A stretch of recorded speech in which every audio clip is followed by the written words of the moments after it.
Welcome, Flyers fans. You're listening to Chris Mayer, Flyers Fan Mania 93 on YouTube. Right, so in game 81 of the season, only one more left for the Flyers. They lose 4-0 to the Winnipeg Jets. Not really the best game again. Very similar to the game against Chicago. A lot of penalties. The Flyers took 5. So again, that's 10 minutes right there of, taking yourself out of the game because you're, shorthanded. And then again, you have a pretty long stretch in the first period. And it was one shot through pretty much more than half of the period, almost 12 minutes of it.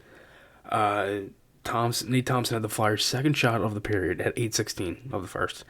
The first shot was an early play by Brink. And that's another play where it's like, again, last game I talked about the second period, how they had that long stretch with no shots on goal. They only had 2 shots for the first 12 minutes and change of the first period. So that's kind of, another reason. Obviously, they picked it up. They ended the game with 35. But, again, that's part of the reason why. And also, penalties. Again, you gave up 2 power play goals, but we'll talk about that. So, Farabee with Hayes and Brink, Van Riemsdyk, Lawton, Konechny, Cates, Frost, and Tippett, Lindblom, Thompson, and McEwen, Provorov and Adder, Hoberg, Sanheim, Yandel, Zambula, and Sandstrom in net. So, very similar lines to last game. Farabee goes back to wing. And, Farabee, he's been struggling recently. He hasn't really played that great. He's kind of hasn't really been noticeable at all. I talked about the 3-1 goal. It's kind of just a really weird play because I felt like he just passed the puck way too hard going the other way. I know it's a weird play and a weird description of a play, but if you go back and watch it, you'll see what I mean. But again, as I said, in the first period, it really wasn't much going on. Flyers had that early shot from Brink, and that was it for a while. And just in between that time, the Jets would score. Dubois would score 1-0. Just too many men, and they've talked about line changes. Everybody remembers that line change goal they had against Buffalo where nobody was back. It was the worst possible time to change. Too many men penalty, and Jets make them pay. It was just a tough goal for Sandstrom. It wasn't his best game. This was his 5th start. Tonight's game is probably the only game where you're like, yeah, Sandstrom could probably make a couple of these saves, and he knows that. He took that to heart post game. I think against the Rangers, he was pretty hard on himself post game as well, basically saying that he thought he could have played a little bit better. I don't necessarily think he was really given much of a chance, but again, overall, just not enough for the Flyers through the first handful of minutes of this period. So Thompson has their second shot at 8:16. Frost line is their best shift. They won a couple battles. Cates had a backhand that ended up going high. That line was really good tonight. If you saw my Twitter, I tweeted out a bunch of videos and clips of that line, and also Linus Hoberg, who I'll talk about. Flyers will get a power play. Dylan had a chance shorthanded. Flyers didn't do anything on that power play.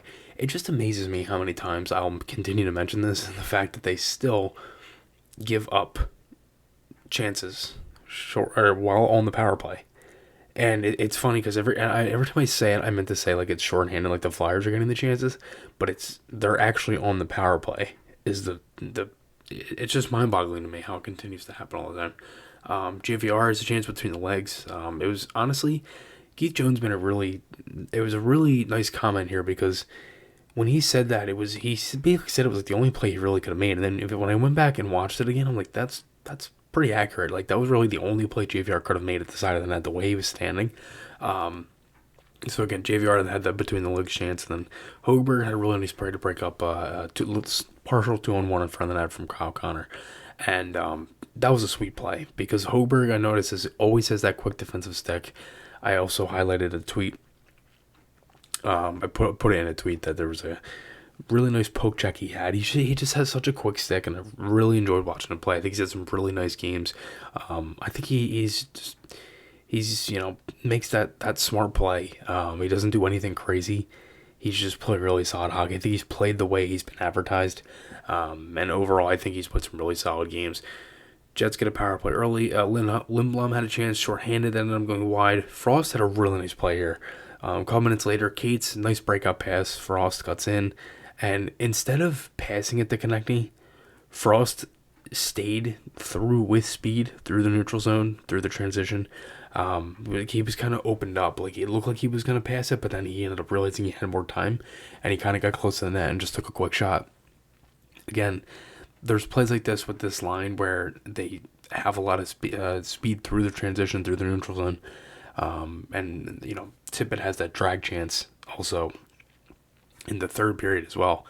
Like, there's plays like this where they're starting to get speed through each other, and just by the way that they've all been playing defensively, it's been helping because they've been able to transition from to offense, use the speed, and it's a nice play there from Frost because a lot of the time I feel like he'd pass that, and it's good to see him because he was really in a shooting mentality tonight. Shooting from everywhere. It felt like he had a couple shots that ended up going high. It's definitely one area he can still work on, is his shot, and obviously the shoulder and everything with the injury, so that's part of that. But again, I thought that line had a really good game. I thought Frost was very good as well. Another power play for the Jets, then 5-on-3, and Ehlers would score to make it 2-0. Sandstrom got a piece of it. Looked like he was a little deep in his net, but the Flyers had a pretty good kill up until that point. So it's 2-0. Then the Flyers got a power play. Really wasn't much going on. And then Wheeler would score to make it 3-0. Tucked it right through. Sandstrom there. And Yandel just got completely burnt on that play. He was just wasn't in position. Was pretty slow. Third period, the Flyers have a power play to start. Wasn't much going. Frost had a back check. Tippett had a drag. Toe drag move. Shot ends up deflecting off Comrie and goes out of play. Good save by Comrie as well. And the one thing that I did like about this was the fact that it wasn't as much the play through the neutral zone and just the pass by Tippett and then Frost kind of holding on and getting it back to Tippett for the drag and the shot. It was more the back check by Frost and then that whole play kind of developing because of that. I put a video up of it on Twitter. The way that he skates, Frost skating back with speed, cuts in, cuts around, helps out with the puck battle behind the net. Tippett right over the Frost, drags it a little bit, back to Tippett, drags that puck, ends up shooting on that. And I thought Tippett had a really solid game as well. Like, that line has been clicking. There's been a lot of good things from it. And it's things like this because, again, Frost was shooting. Tippett had a play later in this game where he kind of just circled around the net, and it actually was later in the second period, but it was a play that he just wheeled with the puck, and if you saw Austin Matthews score his 60th goal the other night, it was kind of like that, like the way he just held onto the puck, and fired it, and it was very similar to Tippett. The only thing was Matthews went this way, Tippett went the other way. Matthews curling in, left-hand shot, left-hand side. Tippett curling in, right-hand shot, right-hand side. And it didn't score, but again, similar play like that. And overall, and it's the smooth skating that we've seen from Tippett and things like that. And overall, I thought that line just had a good game in general. They were very noticeable. They made a lot of good plays. And the Flyers just weren't able to score. I mean, they scored 4 against Pittsburgh. They scored 1 in their last 2, and they had a chance late on the power play. And with around 5 minutes left, Thompson took a penalty on a slash and goal, so that's another 2 minutes off the board. Then they get a power play at 6-on-4, couldn't get anything going there. Actually had a handful of good looks, but Connor would end up scoring the empty net goal, his 46th of the year for the Jets, and the Flyers would end up losing this game 4-0. But again, I thought there was some good things. The Frost line, again, like I mentioned, I thought Hoegberg had a really solid game. His defensive play, Zimula was pretty good.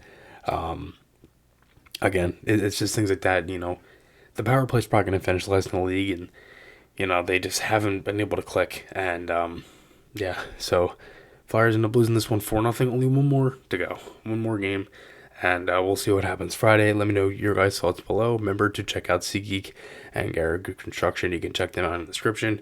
And, again, same thing with the merchandise, all that stuff. So, again, thank you guys for watching, and I'll talk to you all again soon.